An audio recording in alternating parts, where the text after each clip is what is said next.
Assalamualaikum warahmatullahi wabarakatuh. Alhamdulillahilladzi 'allamal Qur'an khalaqal insan 'allamahul bayan. Asyhadu an la ilaha illallah wa asyhadu anna Muhammadan 'abduhu wa rasuluh.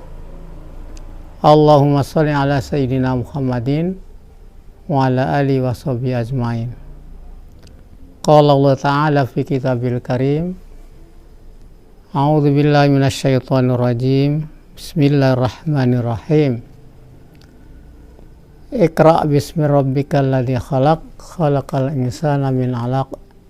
Iqra' wa rabbukal akram, alladzi 'allama bil qalam, 'allamal insana ma lam ya'lam. Wa qala Rasulullah sallallahu alaihi wasallam, khairukum man ta'allama al-Qur'an wa 'allamahu, rawahul Bukhari. Para pemirsa yang sama-sama dimuliakan oleh Allah, selamat jumpa kembali di channel kajian tafsir Quran untuk kita bersama saya Profesor Dr. Haji Fojul Iman MA. Para pemirsa yang kami muliakan, kaji kita masih tetap di sekitar surat Al-Fatihah, keadaban Tuhan bagian yang ketiga untuk hari ini, dan kita akan mengelaborasi ayat dari surat Al-Fatihah yang kelima yang berbunyi iyyaka na'budu wa iyyaka nasta'in. Menurut Tafsir Al-Qushairi dalam kitabnya Tafsirul Qushairi Al-Musamma li Taifil Isyarah, beliau mengungkapkan bahwa kalimat atau ayat iyyaka na'budu wa iyyaka nasta'in ini memiliki keistimewaan tersendiri karena bentuk kalimatnya didahulukan objeknya yaitu iyyaka, sedangkan predikatnya dikemudiankan yaitu na'budu. Sama juga dengan wa iyyaka nasta'in, didahulukan objeknya yaitu iyyaka dan predikatnya nasta'in dikemudiankan. Ini disebut dengan, menurut Al-Qushairi, wa hadhihi syighatu azzalu fil lafzi wa a'zamu fis sam'i, yang artinya merupakan sigot atau bentukan kalimat yang menggambarkan keagungan di dalam lafaz dan juga sangat indah didengarnya, yaitu wa'adabus sam'i, sangat indah didengar. Karena iyyaka na'budu wa iyyaka nasta'in artinya padamulah kami beribadah dan padamulah kami meminta tolong. Jadi dia didahulukan iyyaka ini padamu, artinya pada Tuhan kami beribadah, kepada Tuhan kami meminta tolong. Jadi karena Tuhan didahulukan ini dimaksudkan agar kita dekat kepada beliau sebagai zat pencipta. Jadi di dalam beribadah atau menyembah Tuhan diupayakan agar Tuhan itu hadir ya di depan kita, artinya kita yang menghadirkan diri di hadapan Tuhan, sehingga Tuhan itu juga akan memenuhi upaya kedekatan makhluknya.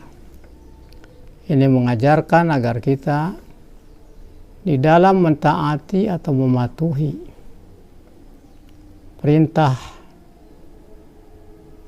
ya, apalagi kepada Allah Subhanahu wa Ta'ala, tidak ada orang lain yang dijadikan perhatian kita kecuali hanya pada Allah. Ya. Sama halnya kita menjalankan perintah undang-undang, juga yang dihadirkan adalah ketaatan kita pada undang-undang itu. Tidak boleh lagi kita melihat ya yang lain yang bertentangan. Nah, disinilah ajaran yang betul-betul agung. Jadi kita mengajarkan agar kita beribadah kepada Allah SWT ini konsentrasinya seluruh gelora ya keinginannya itu dihadirkan untuk Tuhan, sehingga sifat muru'ah ya, sifat keramahannya, sifat ketabahannya dan kepatuhannya itu betul-betul hanya pada Allah. Tidak boleh ada orang lain yang hadir di hati kita, karena akan membuat kita menjadi konsentrasinya berkurang ya, tidak pada Allah tapi kepada yang lain. Ini berarti kita meninggalkan sifat kemurahan Allah, meninggalkan sifat keadilan Allah dan sifat kekuasaan Allah. Dengan demikian jika kita jauh, berarti kita sombong, anti kemanusiaan, anti keadilan, dan anti keberpihakan kepada seluruh umat, dan tidak mau mencontoh sifat Tuhan karena kita jauh. Berbeda dengan kami beribadah padamu. Beribadah kepadamu menunjukkan bahwa Tuhan ditempatkan di sisi yang tidak dekat tetapi jauh. Kalau iyyaka na'budu berarti didekatkan. Ini mengajarkan kepada kita agar kita dalam setiap mematuhi aturan itu mencerminkan bagaimana perintah Allah itu ya yang tergambarkan di alam kauniyah, aturan-aturan yang baik juga harus kita jalani dengan baik. Kemudian kata na'budu juga lagi-lagi ini menggambarkan kebersamaan. Karena yang digunakan pada kata na'budu itu adalah kata kami. Artinya kita sebagai manusia tidak boleh egois sendiri dalam hal mengamalkan atau berbuat baik. Ya, dalam sholat kita diajarkan agar bersama-sama sholat. Mengajarkan juga tidak hanya dalam sholat, ya, implikasinya kita agar bersama juga di dalam hal bergaul, dalam menegakkan kebinekaan, persatuan, apalagi dalam hal komitmen kepada demokrasi. Ya, kita harus bersahabat dengan keadilan, bersahabat dengan pendidikan, bersahabat dengan kesehatan. Dan kita harus melawan permusuhan, ya, melawan ketidakadilan, melawan egoisme, bersama-sama melawan para pelanggar-pelanggar, para ekstremis, para radikalis, bersama-sama. Iyyaka na'budu. Jadi na'budu kita bersama-sama, bukan a'budu saya beribadah, tapi kita bersama-sama ibadah kepada Allah, yang cerminannya nanti atau implikasinya kita bersama-sama menegakkan perintah Allah, baik yang berupa derma bakti, mendistribusikan ya kelebihan-kelebihan yang kita miliki kepada sesama, ya, kepada makhluk lain yang membutuhkannya. Sehingga Al-Quran mengatakan wa yu'siruna ala anfusihim walau kana bihim khasasah. Kita mengutamakan ya orang lain daripada diri kita walaupun kita ini membutuhkannya. Itulah cermin daripada na'budu. Jadi ayat Quran ini para pemirsa yang kami muliakan sungguh mengajarkan keagungan. Isinya luar biasa. Memberikan kepada kita agar kita ini tidak cuek ya, tetapi memiliki sifat kepedulian yang tinggi. Kita tidak boleh mengkucilkan diri dari sebuah aturan-aturan yang sudah dikelola oleh masyarakat kita atau oleh lembaga, keluarga kita, lembaga-lembaga lain, atau lebih besarnya lembaga negara. Nah, inilah makna daripada iyyaka na'budu. Karena itu para pemirsa yang kami muliakan, tidak benar ya kalau ada orang yang menuduh bahwa Islam itu ekstrim, Islam itu radikal, Islam itu egois, eksklusif, tapi justru dengan iyyaka na'budu ini mengalirkan sifat-sifat Tuhan, ya, mendekatkan sifat-sifat Tuhan kepada kita, dan sekaligus juga mengajak bersama-sama untuk mencintai keadilan, mencintai kedamaian, dan mencintai ya, kegotong royongan antara sesama manusia, makhluk lain pun maupun yang berbeda ras, agama. Ya, inilah makna daripada iyyaka na'budu.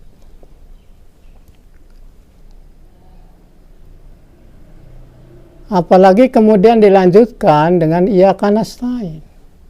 Juga lagi-lagi sama dengan iyyaka, padamulah ya Tuhan, ya didahulukan, nasta'in, kami minta tolong. Menurut mufasir iyyaka nasta'in ini ya ayat surah ayat Al-Fatihah yang menggambarkan Tuhan dan manusia bersama-sama untuk berpeduli, memperhatikan ya kita sebagai yang minta tolong, juga kita bersama Tuhan untuk menolong orang lain. Tidak berarti bahwa kita minta tolong kepada Tuhan itu melepaskan diri dari kreativitas atau antisipasi kita untuk bersifat aktif. Kepada Tuhan minta tolong itu dimaksudkan bahwa dalam segala kehidupan ini kita tidak selamanya pukul rata statistik bahwa akibat itu karena sebab. Ya. Bisa saja kita misalnya sembuh dari penyakit, sebabnya adalah dokter. Bisa kita mengatakan demikian atas usaha. Tapi ada yang tidak bisa disembuhkan oleh dokter. Ya. Sehingga kita membutuhkan pertolongan yang sangat kuat, minta tolong kepada Allah Subhanahu wa taala. Karena ada hal-hal yang sulit dilakukan oleh kita sendiri. Demikian juga dalam hal kemana kita berjuang, kemana kita mencari ya rizki, kemana kita berusaha untuk ya berpendidikan, untuk mendapatkan gelar yang tinggi, dan lain-lain di luar itu. Atau kita ingin berhubungan dengan manusia, minta tolong pada manusia yang dianggap ya bisa menolong kita, tentu tidak menjamin. Karena itu nasta'in, kita harus bersama pada Allah. Karena itu maka doa, meminta petunjuk, minta tolong lewat doa kepada Allah, maka hati manusia yang dimintai tolong oleh kita itu akan digerakkan. Banyak orang yang eksklusif, ya, tidak menghadirkan Allah dalam minta tolong, maka kita akan mengalami kesulitan. Tapi banyak yang sesungguhnya berada dalam kesusahan, tapi kita meminta tolong kepada Allah, maka ketika kita minta tolong kepada semua manusia, maka hati manusia itu akan digerakkan oleh Allah Subhanahu wa Ta'ala. Jadi itulah yang dimaksud dengan Iyyaka na'budu wa iyyaka nasta'in. Demikianlah para pemirsa yang kami hormati, ya, untuk bagian kajian ini surat Al-Fatihah, keadaban di bagian yang ketiga, ya, inilah ya cerminan dari keadaban Tuhan yang mengajarkan kepada kita agar kita tidak bersifat egois, tapi kita patuh tunduk kepada Allah SWT sedekat-dekatnya kepada Allah. Jangan menjauhi Allah, karena menjauhi berarti kita juga menjauhi kemanusiaan. Ya, demikian juga kalau kita jauh untuk minta tolong, berarti juga kita menjauhi sifat sosial kita antar sesama umat manusia. Demikian, mudah-mudahan bermanfaat untuk kajian tafsir hari ini. Kurang lebihnya maaf, dan nanti kita lanjutkan pada channel di mendatang. Wallahul muwaffiq ila aqwamit thoriq. Assalamualaikum warahmatullahi wabarakatuh.